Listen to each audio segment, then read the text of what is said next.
Eu quero reforçar aqui nosso compromisso como igreja. Eu gostaria que todos os membros da igreja participassem dos pequenos grupos, né? É a maneira de nós reforçarmos o que nós temos aprendido aqui, principalmente no domingo. Então, cada grupo tem recebido o esboço da palavra e tem algumas perguntas para orientação para ser discutida nos grupos. É uma maneira de vocês estreitarem o laço de comunhão, ao mesmo tempo evangelizar, discipular e aprender mais a palavra de Deus. Então faça um esforço aí. Temos funcionando aqui o grupo da Delsa, o grupo externo aqui na igreja. Nós temos outro grupo para começar, mas você pode sair da sua casa para começar um grupo, então se colocar à disposição para ser líder e iniciar o grupo. Todos os sábados nós estamos tendo treinamento aqui às 15 horas sobre como funcionam os pequenos grupos. Tá? Isaías capítulo 6, eu vou ler do versículo 1 até o 10. Na realidade até o 9. Isaías capítulo 6, versículos 1 até o 9. No ano em que o rei Uzias morreu, ouviu o Senhor assentado num alto trono e exaltado, e a aba de suas vestes enchia o templo. Acima dele estavam os serafins, cada um deles tinha 6 asas. Com 2 cobriu o rosto, com 2 cobriu os pés, e com 2 voavam e proclamavam uns aos outros: Santo, Santo, Santo é o Senhor dos exércitos. A terra inteira está cheia da sua glória. Ao som das suas vozes, os batentes das portas tremeram e o templo ficou cheio de fumaça. Então gritei: ai de mim, estou perdido, pois sou homem de lábios impuros e vivo no meio de um povo de impuros lábios. E os meus olhos viram o Rei, o Senhor dos exércitos. Logo, um dos serafins voou até mim, trazendo uma brasa viva que havia tirado do altar com uma tenaz. Com ela tocou a minha boca e disse: veja, isto tocou os seus lábios. Por isso, a culpa será removida e o seu pecado será perdoado. Então ouvi a voz do Senhor conclamando: quem enviarei? Quem irá por nós? E eu respondi: eis-me aqui, envia-me a mim. E ele disse: vá e diga a esse povo: estejam sempre ouvindo, mas nunca entendam. Estejam sempre vendo e jamais percebam. Eu gostaria que, à luz desse texto, nós refletíssemos um pouquinho sobre o seguinte tema: restaurando nossa visão. Deus é fantástico, Ele criou o ser humano, o homem, e a Bíblia fala que o homem foi criado à imagem e à semelhança de Deus. O homem, o ser humano, você que está aí me ouvindo, é obra-prima de Deus. E nós somos formados de corpo, alma e espírito. Corpo, alma e espírito. Tem pessoas que dizem: olha, nós somos uma alma, nós somos um espírito, possuímos uma alma e habitamos no corpo. Isso não é verdade. Deus criou o ser humano, corpo, alma e espírito. As 3 coisas são importantes para Deus. E para nós também, né? Mas a nossa maneira do nosso homem interior, a nossa alma, o nosso espírito se comunicar com o mundo exterior é através dos 5 sentidos. Deus nos dotou de 5 sentidos, que é paladar, olfato, não é isso? Tato, visão e audição. Esses 5 sentidos. Mas o interessante é que a nossa visão, ela consegue captar 85% de todo o nosso território. A visão é responsável por 85% de toda a nossa percepção, e a nossa audição mais 10%. Somando visão com audição, nós conseguimos 95% de toda a nossa percepção com a visão e com a audição. E por que eu quero dizer isso? Porque Deus é fantástico. Deus queria trabalhar com o profeta Isaías, e Deus trabalha com ele exatamente com esses 2 sentidos, com a visão e com a audição. Isaías viu a glória de Deus, Isaías ouviu a voz de Deus. Deus queria tratar com ele. E o interessante é Ele vinha da escola de profeta, ele tinha um conhecimento de Deus, mas Deus precisou trabalhar com ele, com essa visão, porque Deus queria restaurar a visão de Isaías a respeito dele próprio, de Deus, mas também a respeito do próprio Isaías e a visão também a respeito do mundo. E nós às vezes estamos aqui vivendo a nossa vida de evangelho, temos já muito tempo de caminhada na vida cristã e achamos que conhecemos a Deus totalmente. Isso não é verdade. Ninguém conhece a Deus totalmente. O profeta Oséias, clamando para o povo de Israel, no capítulo 6 do seu livro, versículo 3, ele fala: conheçamos e prossigamos em conhecer o Senhor. Cada vez mais a gente precisa conhecer a Deus, e às vezes Deus nos leva a ter uma experiência marcante e fantástica com Ele, para restaurar nossa visão, principalmente a respeito dele. E Isaías, a despeito de ser profeta, a despeito de ter sido chamado por Deus, precisava dessa experiência marcante com Deus, para que a sua visão fosse restaurada. Primeiramente, Deus queria restaurar a visão de Isaías a respeito do próprio Deus. Veja que o versículo 1 ao versículo 4, Deus trata com isso. Ele diz: no ano em que o rei Uzias morreu, eu vi o Senhor. Ele fala: eu tive uma visão de Deus. Mas olha que coisa interessante, ele mostra que essa experiência da visão de Deus aconteceu exatamente no ano em que o rei Uzias morreu. E quando a gente olha o contexto bíblico, nos livros de Reis e nos livros de Crônicas, nós veremos que esse rei Uzias não era um rei bom. A Bíblia fala que ele fez mal aos olhos de Deus, né? E o povo de Israel, ele marchou caminho abaixo pela idolatria. Mas foi exatamente quando esse rei morreu, quando ele foi afastado do palco, que Isaías teve essa visão marcante de Deus. Por que será que ele está colocando isso exatamente nesse momento? Olha, foi no ano em que o rei Uzias morreu. E eu quero dizer para você que está me ouvindo nessa noite, às vezes precisa algo na nossa vida morrer, para que os nossos olhos sejam abertos, para que a gente possa ter um vislumbre melhor da glória de Deus. Às vezes o nosso orgulho nos faz achar que somos super crentes, que somos super espirituais e que conhecemos Deus totalmente. Às vezes alguma coisa da nossa vida ofusca o brilho da visão de Deus, ofusca esse momento marcante de ter uma visão clara e cristalina da presença de Deus. Isaías teve isso no ano que o rei Uzias morreu. E ele viu Deus, ele teve essa visão de Deus. E olha, quando Deus se revela para Isaías, nessa visão, Deus queria restaurar a visão de Isaías a respeito de alguns aspectos da pessoa de Deus. Quando a gente vai estudar a Deus, principalmente no Antigo Testamento, nós vemos Deus se revelando de várias formas, né? Isso a gente chama, na área de teologia, de antropomorfismo. Deus se revelando através de características humanas. Zoomorfismo, Deus se revelando através de características de animais. Olha, os seus olhos são como olhos de águia, ele tem o brado de leão, ele tem a força do leão. Tudo isso para a gente entender um pouco Deus, porque não tem como nós conhecermos totalmente. E Deus ia se revelando gradativamente para o povo de Israel.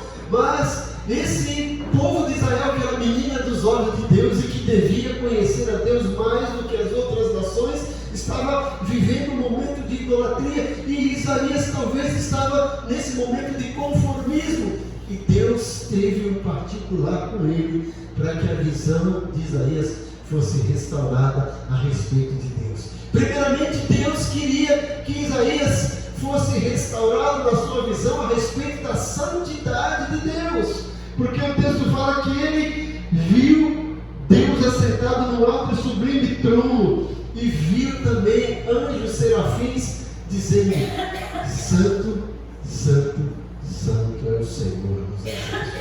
E muitas vezes nós estamos na vida cristã e temos Deus como Pai. Na verdade Ele é Pai. Temos um Deus como alguém que nos consola, que nos conforta. Temos Deus como alguém que nos carrega pela mão, que nos guia, que nos orienta. faz parte de Deus, e Deus é isso, mas Ele é muito mais do que isso. E às vezes, no meio de tudo isso, adorando a Deus como um pai carinhoso, como um amigo, esquecemos que Ele é um Deus santo, esquecemos da santidade de Deus. Talvez Isaías havia esquecido um pouco da santidade de Deus, até mesmo porque, pelo comodismo que ele vivia no meio daquela nação pecaminosa, no meio daquele esfriamento espiritual, no meio daquela idolatria, tinha esquecido de que Deus é santo e que Ele ama o pecador, mas abomina o pecado. E o pecado faz separação entre nós e Deus. E a Bíblia fala que o salário do pecado é a morte, mas o dom gratuito de Deus é a vida eterna em Cristo Jesus. A Bíblia fala que todos pecaram e destituídos estão da glória de Deus. A santidade de Deus não pode ter comunhão com o pecado humano. Isaías precisava ter os seus olhos abertos, a sua visão restaurada a respeito da santidade de Deus. E nessa experiência marcante com Deus, os seus olhos foram abertos. E ele viu e ouviu os serafins voando, aqueles anjos, e dizendo: Santo, Santo, Santo é o Senhor dos Exércitos. Mas Deus queria mostrar mais para Isaías. Deus queria que Isaías o enxergasse como um Deus santo, mas Deus também queria que Isaías o enxergasse como um Deus poderoso, um Deus cheio de poder. E esse texto aqui está cheio da presença de Deus, e uma presença que em si traz o poder dele, porque não tem como separar Deus do seu poder. O seu poder está ali junto. E veja como o poder de Deus é manifestado nesse texto, versículo 1 até o versículo 4, principalmente o versículo 4: ao som de suas vozes os batentes da porta tremeram, e o templo ficou cheio de fumaça. Olha aí, gente, a visão que Isaías teve daqueles anjos dizendo: Santo, Santo, Santo é o Senhor dos Exércitos. A visão que ele teve de ver Deus sentado no alto e sublime trono foi tão marcante que aquele lugar tremeu, porque Deus é poderoso e diante dele toda a terra estremece. Diante dele não há poder que fique de pé. Esse Deus que nós servimos é poderoso. Apóstolo Paulo sabia muito bem disso, e ele escreve para os Efésios capítulo 3, versículo 20: porque Ele é poderoso para fazer infinitamente mais do que tudo que pedimos ou pensamos, conforme a eficácia do seu poder que opera em nós.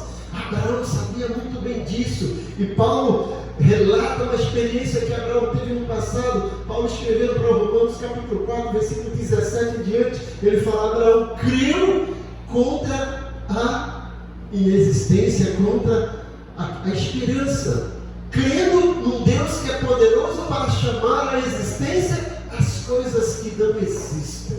Veja, o Deus que nós servimos é um Deus poderoso, tem um poder acima de tudo, por isso que ele é chamado de onipotente, tem todo o poder. Isaías foi restaurado nessa visão a respeito da santidade de Deus, mas também foi restaurado acerca do poder de Deus. Deus queria trabalhar mais com Isaías. Deus queria também que ele visse Deus como alguém que é soberano, alguém que está acima de tudo e de todos. No início fala: eu vi o Senhor assentado num trono alto e exaltado. Olha que coisa maravilhosa. Deus estava sentado no trono. Trono é lugar de governador, trono é lugar de rei. O Senhor é o Rei dos Reis, é o Senhor dos Senhores. Isaías pôde ser restaurado a respeito desse Deus que está sentado lá no trono celestial, mas que tem o mundo sob o seu controle. Nada escapa do seu controle. Ele é o soberano. Por isso que nós cantamos: nosso Deus é soberano. Ele reina antes da fundação do mundo. Olha, tudo pertence a Ele e tudo está sob o domínio dele. Ele tem um poder acima de tudo. Ele é soberano. Nós podemos confiar nesse Deus que é santo, nesse Deus que tem todo o poder, nesse Deus que é soberano. Isaías precisava recuperar essa visão, restaurar essa visão a respeito desse Deus que é Pai, mas também é santo. Ele é Pai e santo ao mesmo tempo. Ele é Pai santo, mas é poderoso. Ele é Pai santo, poderoso e é soberano. Tem o mundo em suas mãos. Deus começa a tratar com Isaías e a visão dele a respeito de Deus é restaurada. E ele tem essa visão maravilhosa. Deus começa a trabalhar com Isaías, primeiramente restaurando a visão de Isaías a respeito de Deus. Mas Deus queria fazer mais. Deus também queria que Isaías olhasse para ele próprio, para o profeta, e visse realmente o que ele era. Porque às vezes nós olhamos para nós e achamos que nós somos, top. Às vezes nós temos visão distorcida a respeito de nós mesmos e nós cometemos dois erros, dois extremos quando olhamos para nós. Um deles é superdimensionar aquilo que somos. Achamos que somos mais do que todos. E outros é minimizar aquilo que somos. Achamos que não somos nada. Porque tem crente que acha que é a quarta pessoa da Trindade, né? Maior do que muita gente. Soberbo. Mas também tem crente que se acha, que é o pior ser humano da face da terra. Eu não sou nada, né? Eu sou um verme. Você não é isso. Você não é o top da vida. Mas você também não é o fundo do poço. Deus quer que você se enxergue como obra-prima da criação dele. Mas que você está em processo de restabelecimento. Você está em processo de maturidade. Isaías precisava disso. E agora, depois dessa visão que ele tem de Deus, ele olha para ele mesmo e se enxerga de uma maneira diferente. Sabe por quê, gente? Se você olhar no capítulo 5, você vai encontrar várias vezes Isaías falando. Olha o capítulo 5, versículo 8. Ai de vocês. Versículo 11 do capítulo 5. Ai dos que se levantam. E ele vai continuar, versículo 18. Ai dos que se prendem, versículo 21. Ai dos que são sábios, versículo 22. Ai dos que são campeões. Até então Isaías está dizendo, ai dos outros, ai daqueles. Mas agora, quando ele tem essa visão de Deus, ele cai de joelhos e diz, ai de mim, porque eu sou pecador. Ai de mim, porque eu sou um homem de lábios impuros e habito no meio de um povo de impuros lábios, e os meus olhos viram o Senhor dos Exércitos. Isaías agora fica estarrecido diante dessa visão de Deus, da sua santidade, do seu poder, da sua soberania, e agora olhando para si próprio, vendo que ele é um miserável pecador. Olha, eu sou profeta, mas eu sou pecador, os meus lábios ainda têm problema, e eu fico aqui no meio dessas pessoas que têm problema com os lábios. Isso está me contaminando, e talvez eu esteja contaminando outras pessoas. Ai de mim! Gente, é a santidade de Deus que nos fornece parâmetros para a nossa pecaminosidade. Quando a gente não tem uma visão clara da santidade de Deus, a gente não vai ter uma visão clara da nossa pecaminosidade. Isaías agora, com seus olhos abertos para Deus, ele consegue olhar para si próprio e dizer, ai de mim, eu estou em apuros, porque eu sou um homem de lábios impuros, e os meus olhos viram o Senhor. Isaías também estava pensando, eu vou morrer. Calma, Isaías, calma, seus problemas acabaram. Deus vai lá, né? Versículo 5 em diante. Ai de mim, estou perdido, pois sou um homem de lábios impuros e vivo no meio de um povo de lábios impuros, e os meus olhos viram o Rei do Senhor dos Exércitos. Mas aí Deus entra em ação, esse Deus santo, esse Deus poderoso, esse Deus que é soberano, entra em ação. Versículo 6. Logo um dos serafins voou até mim, trazendo uma brasa viva que havia tirado do altar com uma tenaz. Com ela tocou a minha boca e disse, veja, isso tocou os seus lábios. Isso tocou os seus lábios. Por isso a culpa será removida e o seu pecado será perdoado. Deus disse, Isaías, ainda bem que agora você se enxerga como um pecador, ainda bem que agora você está olhando para você, não está só apontando para os outros. Você já viu que nós temos a mania de apontar para os outros, né? Quando a gente vai se desculpar, mas fulano de tal Tinha um pastor, quando me converti, dizia que quando eu aponto para alguém, eu estou apontando para ele, mas um dedo está para o céu. E 3 dedos apontando para mim. E eu que estou em desvantagem.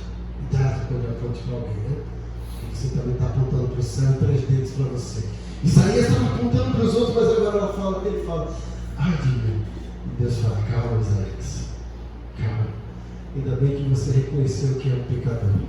Pode deixar que eu vou tratar com o seu pecado. Deus vai lá e trabalha no pecado de Isaías. Nós precisamos reconhecer onde nós estamos falhando, onde é o nosso calcanhar de Aquiles, onde é o nosso ponto vulnerável, onde nós temos dificuldade de vencer na vida cristã, e expor isso para Deus. Isaías disse, Deus, o meu problema são os meus lábios. Deus falou, deixa comigo, eu vou tocar. Deus nessa noite quer tocar na sua vida. Ele quer remover da sua vida aquilo que te impede de deslanchar na vida cristã, aquilo que te impede de estar mais próximo de Deus. Deus quer tocar na sua vida e quer que você olhe para você não como um Zé Ninguém e não como o melhor do mundo, como a última bolacha do pacote, não. Deus quer que você olhe para você e diga, eu sou um pecador, mas eu tenho Deus que perdoa o meu pecado.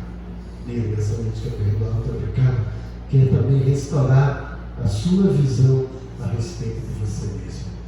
Porque é a visão da santidade de Deus que serve de parâmetro, que serve de referencial para a nossa pecaminosidade. Mas Deus queria trabalhar mais com Isaías. Deus queria que ele o visse Deus de uma maneira maravilhosa, mas que olhasse para ele e reconhecesse realmente quem ele é. Mas Deus também queria que Isaías agora olhasse para o mundo, aquele mundo que ele estava acusando, ai deles, ai de vocês, e visse que aquele mundo cheio de pecado também era um mundo cheio de necessidades. Deus queria que Isaías enxergasse a necessidade do mundo. Versículo 8 a 10, 8 e 9, né? Então ouvi a voz do Senhor conclamando, quem enviarei? Quem há de ir por nós? E eu respondi, eis-me aqui, Senhor, envia-me. E ele disse, então vá e diga a esse povo. Deus coloca Isaías em choque e agora lhe faz uma pergunta, olha, quem que eu vou enviar? Isaías agora com seus olhos abertos a respeito de Deus, com seus olhos abertos a respeito dele mesmo, ele consegue abrir os olhos e olhar para aquele mundo que estava ao redor dele, aquele mundo pecador, e entender que aquele mundo pecador precisava conhecer esse Deus que ele conhece. Ele agora consegue olhar para esse mundo pecador e entender que esse mundo pecador precisava servir a esse Deus que ele serve.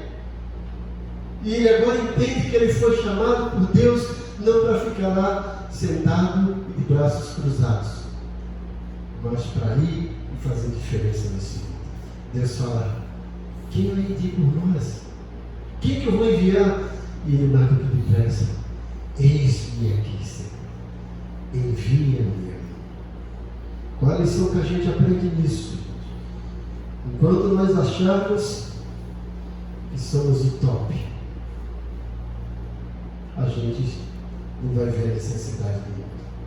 Enquanto nós acharmos que somos o pior pecador, a gente também não vai ter coragem de pregar Jesus para o mundo.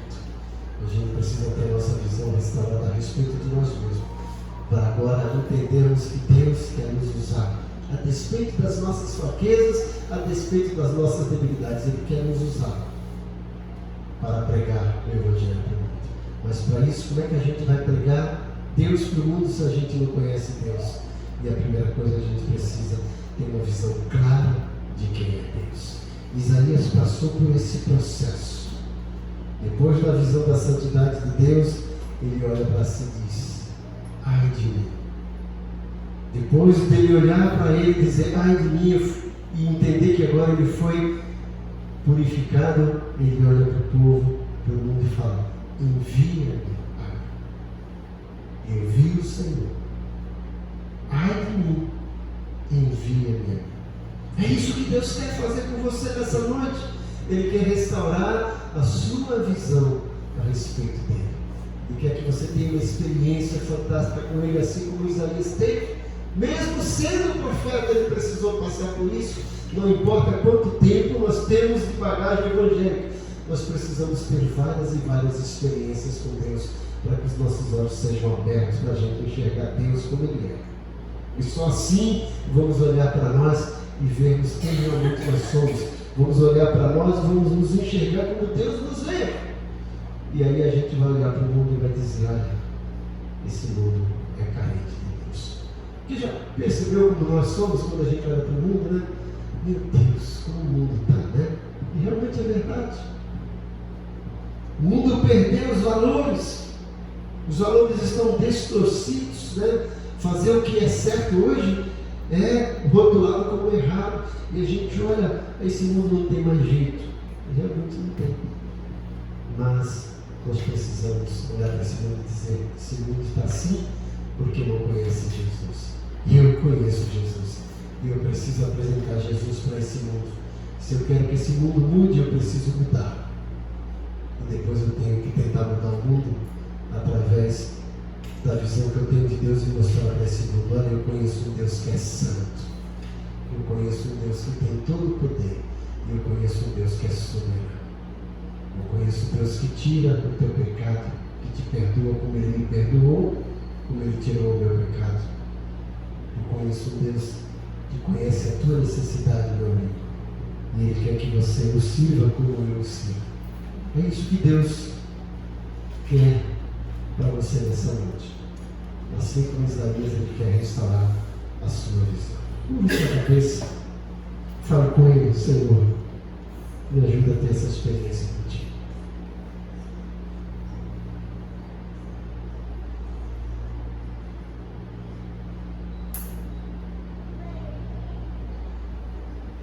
Senhor, eu não sou nada diante do teu poder, nem merecedor do teu imenso amor. Através do teu Filho tenho livre acesso a ti, que me fez chegar aos teus pés, me humilhar diante de ti. Deixa teu rio passar em minha vida e curar minhas feridas, sarar as minhas dores. Livra-me, ó Deus, das cadeias que me prendem. Toca em minha alma, faz em mim o teu querer. Cante isso. Senhor, eu não sou nada diante do teu poder, nem merecedor do teu imenso amor. Através do teu Filho tenho livre acesso a ti, que me fez chegar aos teus pés, me humilhar diante de ti. Deixa o teu rio passar em minha vida e curar minhas feridas, sarar as minhas dores. Livra-me, ó Deus, das cadeias que me prendem. Toca em minha alma, faz em mim o teu querer, Senhor. Sim, Deus, nós queremos que nesta noite, porque o Santo Espírito trabalhe em nossos corações e venha restaurar a nossa visão a respeito de Ti. Venha também restaurar a nossa visão a respeito de nós mesmos e venha restaurar a nossa visão a respeito do mundo. Como Tu fizeste com Isaías, nós estamos sedentos, ávidos por ter essa experiência marcante contigo, Senhor. Queremos Te enxergar de uma maneira diferente. Há que muito tempo não estamos enxergando, estamos vivendo nesse mundo, estamos nesse comodismo e esquecemos do Teu poder, da Tua santidade, da Tua soberania. Restaura em nós isso. Restaura em nós também uma visão moderada e equilibrada a respeito de nós mesmos. E restaura em nós uma visão moderada e equilibrada a respeito desse mundo pecador, mas que necessita do teu perdão, do teu poder. Nos cura nessa noite, para a glória do teu nome. Nós pedimos agradecidos em nome de Jesus. Amém. Que Deus nos